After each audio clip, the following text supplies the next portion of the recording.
Hello! While we might be social distancing from each other, we're not social distancing from nature. And you know what? Gardening has not been canceled. Hi, I'm Kiefer Calkins, and I manage Fort King National Historic Landmark, and I'm here to tell you about this fantastic new project that Fort King is doing. It's the Fort King Heritage Teaching Garden. And I'm going to talk to you about the garden today, and I'm also going to talk to you about what you can do to set up your own garden while you're at home. All right, the Heritage Teaching Garden is going to teach everyone about the amazing foodways and culture that surrounded the 1800s in Florida.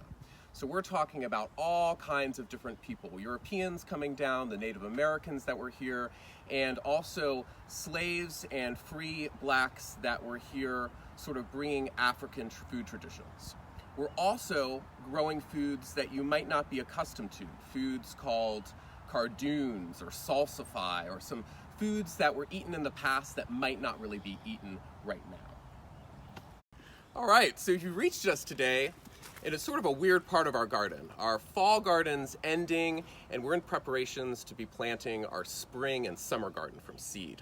So there's some stuff that we've left that's really growing. We've torn out a lot of our garden today and over the past week, and we're planting some new seeds. So we're sort of gonna go on a little tour of what's still growing, what we're growing, and how we're growing it. So some of the stuff that we're still growing is our kale and our collards. These are still really happy. The great thing about kale and collards is that as they grow, you can pick from the bottoms and they'll still grow from the top. So we've been picking off these for months now, and you can still pick a whole bunch of produce from here.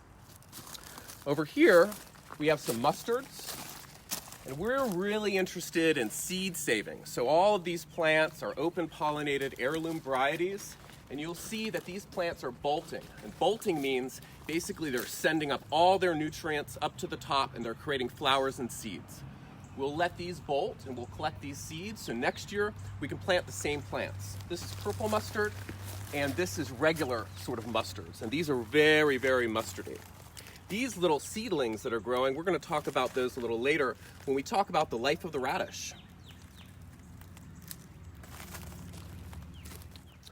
All right, well, you've caught us just in time. We're about to pull all these carrots and make room for a seed bed for some of our spring and summer stuff. So carrots are really, really fun. Now, imagine a garden as a yearly experiment. You get to experiment with all kinds of plants, the way you grow plants, and where you place your plants.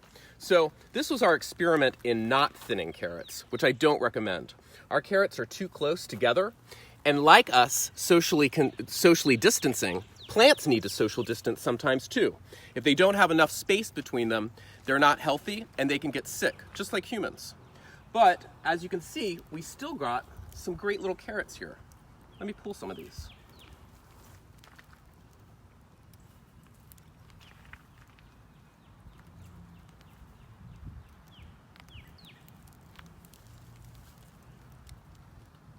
So carrots are a super fun, super cool thing to grow.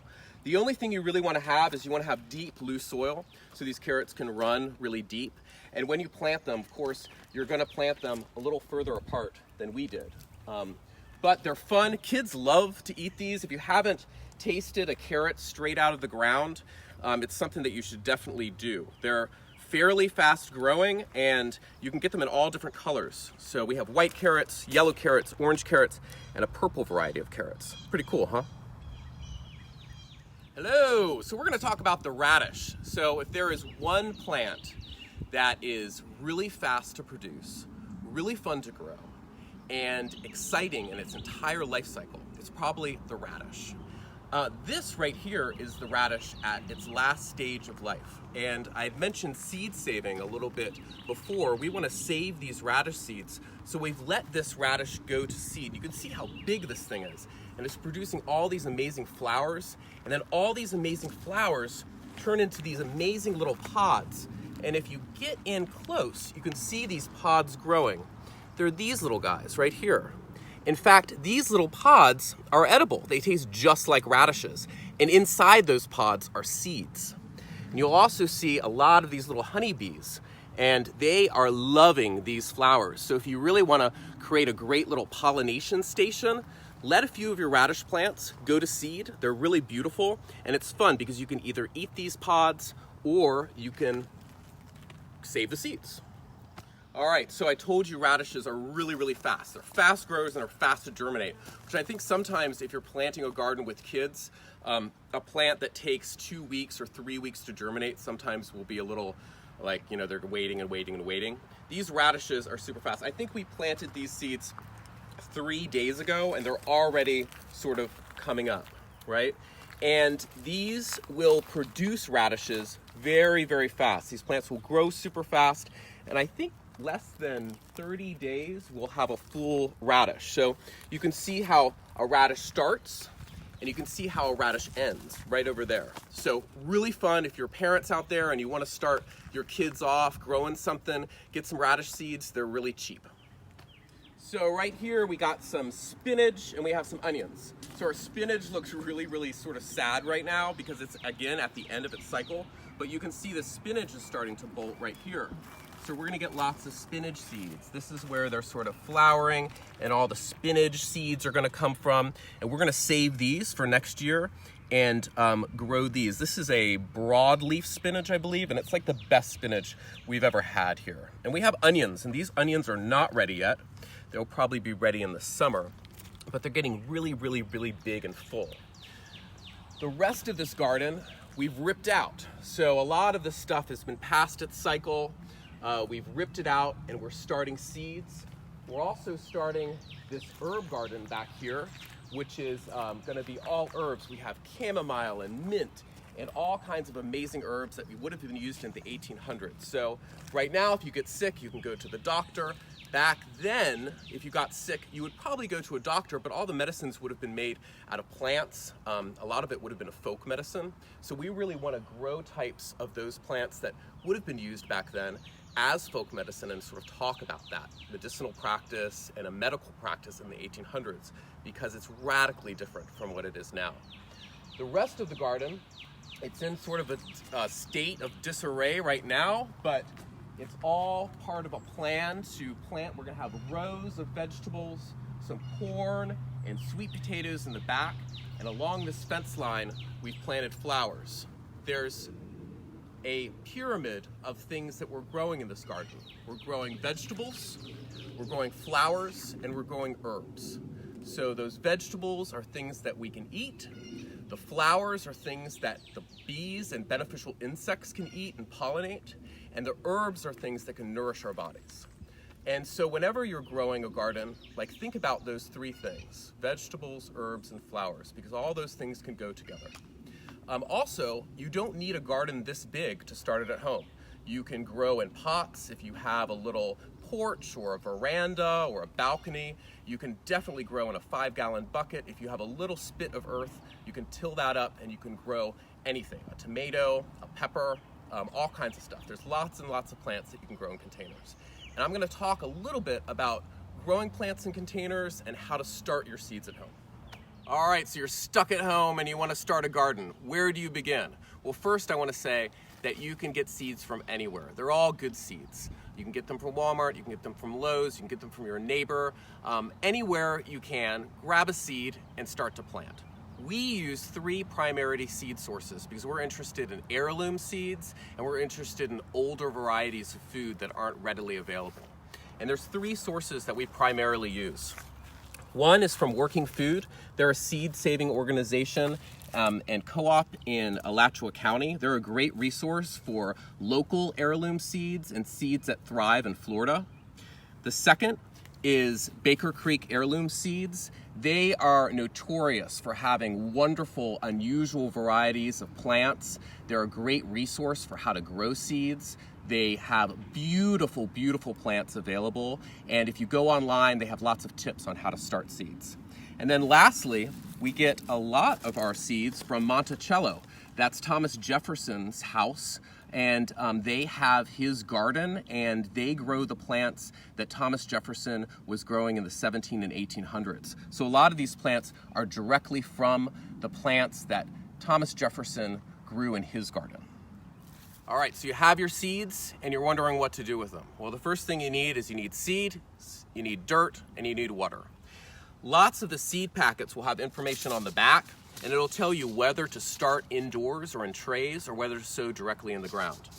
A lot of these seeds could have been started way early. We're a little bit late, but tomatoes and peppers and all that stuff, you can start indoors in the winter. So when it's about now, they're like yay high. So these are roselles, which are like called the Florida cranberry. And these were started pretty recently, but we're starting these in little cups and then we'll transplant them. And then these are a whole variety, I think, of tomatoes that we're growing. And we're starting those in smaller little trays, and we'll transplant those once they get their true leaves on them. So their true leaves aren't on any of these, but you might be able to start to see some on these. Nope, not on those either. True leaves are when they'll pop up their real leaves, and then you know that they're ready sort of to transplant. All right, here in the teaching garden, we have raised beds and we have in-ground beds. But really what you want to pay attention to is under that seed packet or online, it'll say whether to start that seed indoors or whether to sow directly in the ground. You want to wait until the last frost is over and the ground is nice and warm if you're going to sow directly into the ground.